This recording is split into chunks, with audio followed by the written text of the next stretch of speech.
Hello everyone, good morning সবাইকে। সকাল সকাল স্নান টান সেরে চা টা খেয়ে এসে পড়েছি রান্না করার জন্য, কেননা আজকে সোমবার, তো আমি নিরামিষ খাই।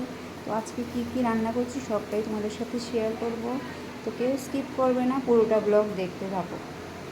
দেখো, চা খাওয়ার পর এখানে এসে পড়েছে বাজার, এখন রান্না করে নেব। দেখো, আমি কেটে নিয়েছি বাঁধাকপি, তারপরে কেটে নিয়েছি আলু কুচি কুচি করে ভাজা করব, আর এইগুলি কেটে নিয়েছি মিষ্টি কুমড়ো। তো এবার রান্নাটা শুরু করি। তো ফোড়নটা দিয়ে দিলাম। তো এখন আলুগুলি দিয়ে মেয়ের জন্য করে নেবো আলু ভাজা। মেয়ে নাকি কুমড়ো ভাজা খাবে না, তো ওর জন্য করে নিচ্ছি একটু আলু ভাজা।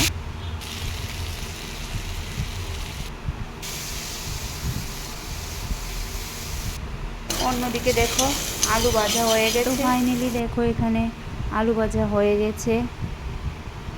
অন্যদিকে দেখো, পটল আলু পনির আমি এখানে ভেজে রেখেছি, আর বাঁধাকপিতে দেওয়ার জন্য আলুগুলিকে দেখো আমি ভেজে নিয়েছি ভালো করে। তো এখানে তো সব ভাজাভুজি হয়ে গেছে, আর এখানে মশলাটাও দেখো আমি করে নিয়েছি। এখন আমি একটু কুমড়ো ভাজাগুলিকে আগে করে নেব।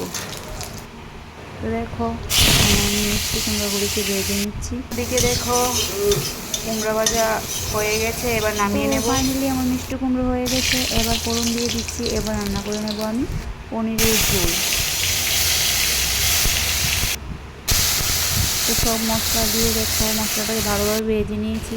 জিরে গুঁড়ো ধনে গুঁড়ো দিয়ে দিচ্ছি, আর দিয়ে দিলাম হলুদ গুঁড়ো লবণ। তারপর মশলাটা কষে গেছে, এবার দিয়ে দিলাম পটল, মানে ভেজে রাখা পটল আলুগুলি আর কি, আর পনির।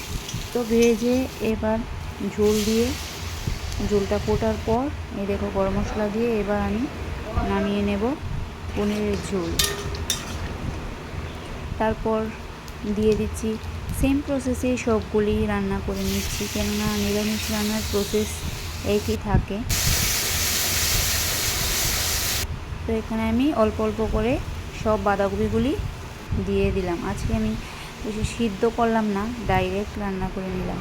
তো এখানে দেখো আমি হলুদ গুঁড়ো, জিরে গুঁড়ো আর ধনে গুঁড়ো লবণ দিয়ে দিয়েছি।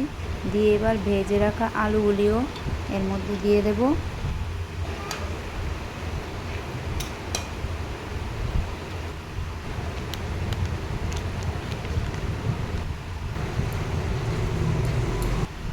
তো এখন গরম মশলাটা দিয়ে ভালোভাবে আর একটু ভাজা ভাজা করে তারপর নামিয়ে নেব।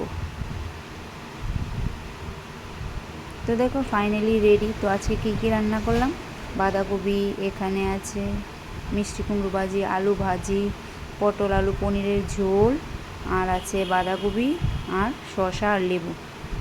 তো আজকের জন্য তো আমার রান্নাবান্না কমপ্লিট হয়ে গেছে সোমবারের। তো সবাইকে আমার ভিডিও দেখার জন্য অনেক অনেক ধন্যবাদ। সবাই ভালো থাকবে, সুস্থ থাকবে। তো সবাইকে শুভ দুপুর।